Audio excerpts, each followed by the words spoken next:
اللہ الرحمن الرحیم رب اشرح لی صدری یسر لی امری واحلل عقدۃ من لسانی یفقہوا قولی۔ السلام علیکم، میں ہوں محمد یوسف اور آپ دیکھ رہے ہیں یوسف پوائنٹ۔ جیسا کہ اس پاک مہینے کی نسبت سے ہمارا جو مضمون ہے وہ ہے داستان حضرت محمد مصطفیٰ صلی اللہ علیہ وآلہ وسلم۔ ہم اگر اس مضمون کو بیان کرنا چاہوں تو یہ دنیا ختم ہو جائے گی۔ اس دنیا کے سارے درختوں کو کاٹ کر اگر قلم بنا لیں اور دنیا کے تمام جگہ پر موجود پانی کو اکٹھا کر کے اس سب کو ایک جگہ پر ملا کر ایک سیاہی بنا لیں اور سب اوراق کو اکٹھا کر لیں تو شان لکھنے کے لیے بیٹھ بھی جائے تو پھر بھی شان ختم نہیں ہوگی، قلم ٹوٹ جائے گی، سیاہی ختم ہو جائے گی انشاءاللہ۔ اب میں نے اپنے ناقص علم کی میں کوشش کی ہے کہ اس موضوع کو جتنا بھی مجھے علم ہے آپ تک پہنچاؤں۔ انشاءاللہ آپ ہمارے ساتھ رہیے گا۔ یہ اس موضوع کا پہلا حصہ ہے اور دوسرا اور تیسرا حصہ بھی ہم جلد انشاءاللہ آپ تک پہنچائیں گے۔ ہمارا مضمون ہے، بس میں بھی باقاعدہ اس ویڈیو کا آغاز کرتا ہوں۔ داستان محمد مصطفیٰ صلی اللہ علیہ وآلہ وسلم، سرکار دو عالم صلی اللہ علیہ وآلہ وسلم کی آمد، آپ کی ولادت سے لے کر آگے کے واقعات اور اس میں 7 اشعار کا سہارا لیں گے، حفیظ جالندری صاحب کے اشعار کا سہارا لیں گے اور ساتھ ہی ساتھ انشاءاللہ کیا کہنا ہے شاہ نامہ اسلام کے سرکار دو عالم خاتم النبیین ہیں صلی اللہ علیہ وآلہ وسلم۔ تو اس لیے نہ صرف آپ کی آمد کی پیش گوئی انبیاء کرام نے اپنے اقوام سے کی بلکہ کیا کہنے ہیں میرے آقا کے کہ قرآن مجید تو معجزہ ہے، لیکن میرے آقا کے کیا کہنے ہیں نسل انبیاء کرام نے اپنی اقوام سے آپ کی آمد کی پیش گوئیاں کی، بلکہ تمام آسمانی کتابوں میں بھی آپ کی آمد مبارک کا ذکر ملتا ہے۔ یعنی زمین پر شیاطین نے وہ فساد عظیم مچا رکھا تھا کہ انسان تو انسان گویا شجر، حجر، چاند، ستارے سب اس امید پر قائم تھے کہ بس کب وہ لمحہ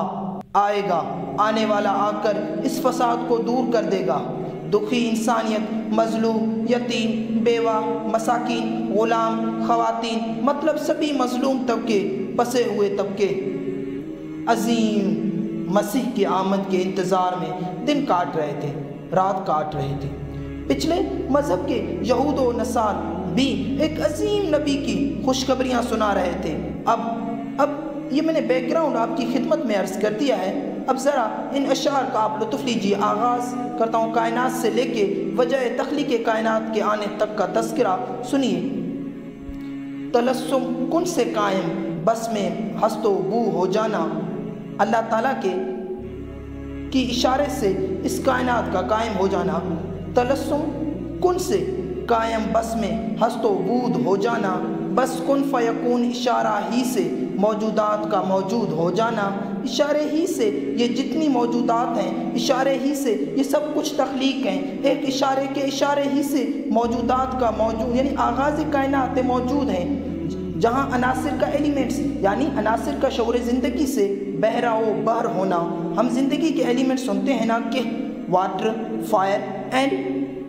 ایئر، لپٹ کر عناصر کا شعور زندگی سے بہرا و بر ہونا، لپٹ کر اب سنیے گا۔ خاکوں کا باد و آتش کا بشر ہونا، بشر چیزوں کا مجموعہ لپٹ کر اب خاک و باد و آتش کا بشر ہونا۔ یہ سارا کچھ جو بتایا یہ کیا تھا، کس کے لیے تھا، مدعا کیا تھا، یہ کیا وجہ تھی، کس کے لیے اور کس کے لیے تھا، مدعا کیا تھا، یوں ہی تھا یا کوئی مقصد تھا، بھئی آخر میں ماجرا کیا تھا، یعنی کہ کائنات ایسے بن گئی تھی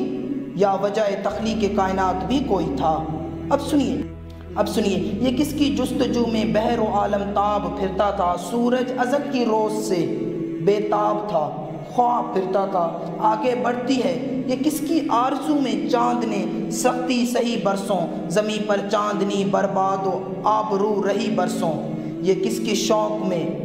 پترا گئی آنکھیں، ستاروں کی زمین کو تکتے تکتے آ گئی آنکھیں، ستاروں کی کروڑوں رنگتیں کس کے لیے ایام نے بدلی، یہ در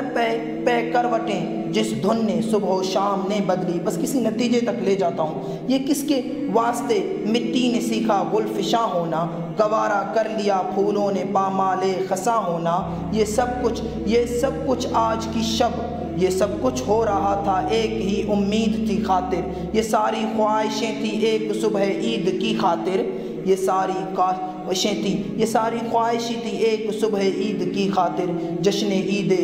بہائے مشیت تھی، اللہ تعالیٰ کی مرضی تھی۔ سب کچھ جتنا بھی بات ہوئی ہے مشیت تھی کہ یہ سب کچھ تہے افلاک ہونا تھا، یہ جتنا بھی اب تک بیان کیا گیا ہے اللہ تعالیٰ کی مرضی تھی کہ یہ سب کچھ ہونا تھا۔ اور کیوں ہونا تھا؟ مشیت تھی کہ یہ سب کچھ تہے افلاک ہونا تھا، کیونکہ سب کچھ ایک دن نظر شہ لولاک ہونا تھا، کہ جو کوئی بھی صورت چاند ستارے شدر حیدر بن کے سب مشیت تھی کہ یہ سب کچھ تہے افلاک ہونا تھا، کہ سب کچھ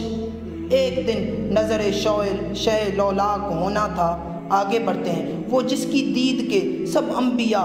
متمنی تھے، سرکار دو عالم صلی اللہ علیہ وسلم، جس طرح خلیل اللہ نے جس کے لیے حق سے دعائیں کی، ذبیح اللہ نے وقت ذبح جس کی التجائیں کی،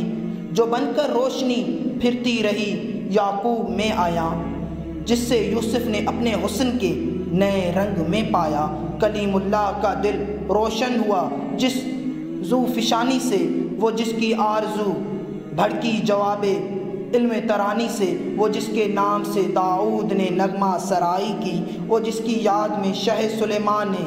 گدائی کی، دل یحییٰ میں ارماں رہ گئے، جس کی زیارت کے لب عیسیٰ نے آئے باز، شان رحمت کا وہ دن آیا، آج کا دن وہ دن آیا کہ پورے ہو گئے تورات کے وعدے، خدا نے آج ایفا کر دیے ہر بات کے وعدے، مرادیں بھر کے دامن نے مناجاتے زبور آئی، امیدوں کے سحر بڑھتے ہوئے آیات نور آئی بالآخر مانع انجیل کی صورت، ودیت ہو گئی انسان کی تکمیل کی صورت، اندھیری رات کے پردوں سے حق نے سحر پیدا ہوا، بہرے بصیرت کھلے مازغل بصر پیدا، وہ سورہ واقعہ معراج کے تناظر میں کہ ان کی آنکھ نہ تو اور طرف مائل ہوئی اور نہ حد سے آگے بڑھی، اور پھر بالآخر وہ مبارک ساتھ آ گئی جب جن و انس شجر و حجر زمین و آسمان میں جو کچھ کہہ دو کہ بس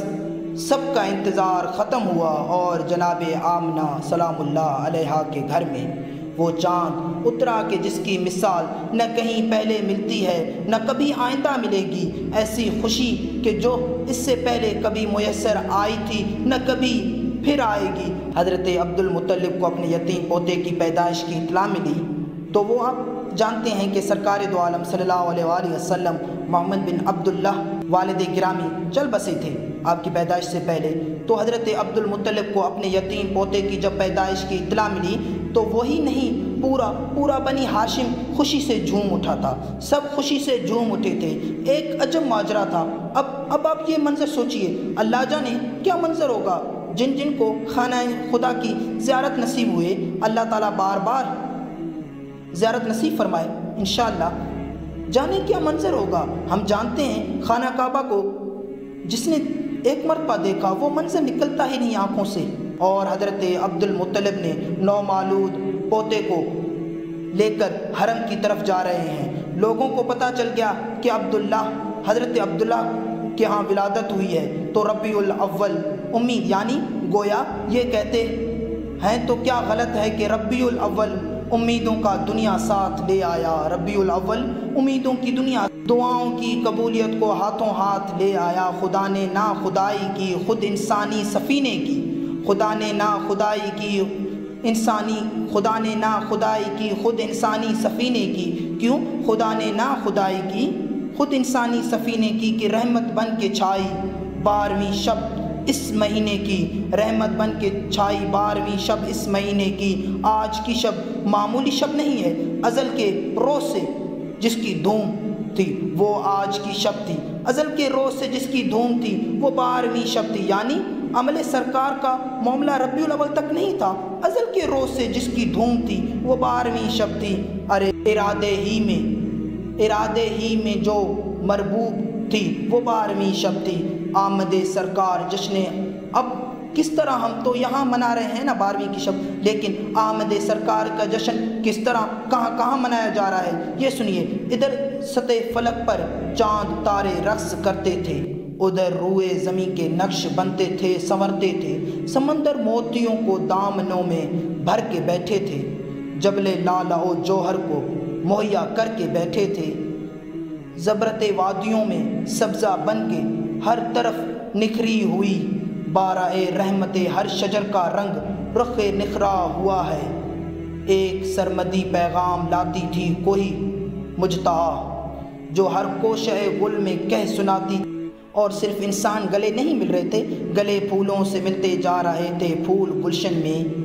گلے پھولوں سے ملتے جا رہے تھے پھول گلشن میں، اور پھر کیا ہو رہا ہے؟ گلے مل مل کے کھلتے جا رہے تھے پھول گلشن میں، گلے مل مل کے کھلتے جا رہے تھے پھول گلشن میں، تو بس تبسم ہی تبسم تھے نظارے لالہ ہزاروں کے، ترنم ہی ترنم تھے کنارے جو پاروں کے۔ یہ ایک منظر ہے اور یہ خوشیوں کا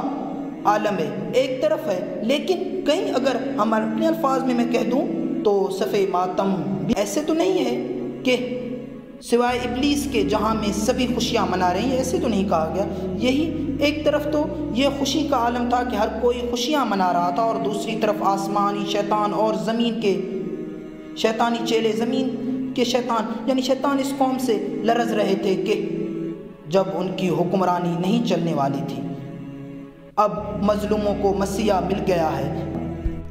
ناانصافی کا خاتمہ ہونے والا تھا، انسانوں میں اونچ نیچ، اپنی موت آپ مرنے والی تھی، ہر طرف مساوات کا ڈنکا بجنے والا تھا، بڑی بڑی بادشاہتیں جنہوں نے انسانوں کو غلام بنا لیا تھا ختم ہونے والی تھیں، بے شمار خداؤں کا پوجنے والے اب صرف ایک رب کے آگے سجدہ کرنے والے تھے، یعنی شیطانی لشکروں میں گہرام مچا ہوا تھا۔ اب تمام جھوٹے خدا اپنی موت آپ مرنے والے تھے، زمین و آسماں پر ایک ہی رب کی بادشاہی قائم ہونے جا رہی تھی، جہاں میں جشن صبح عید کا سامان ہوتا تھا، جہاں میں جشن صبح عید کا سامان ہوتا تھا، ادھر شیطان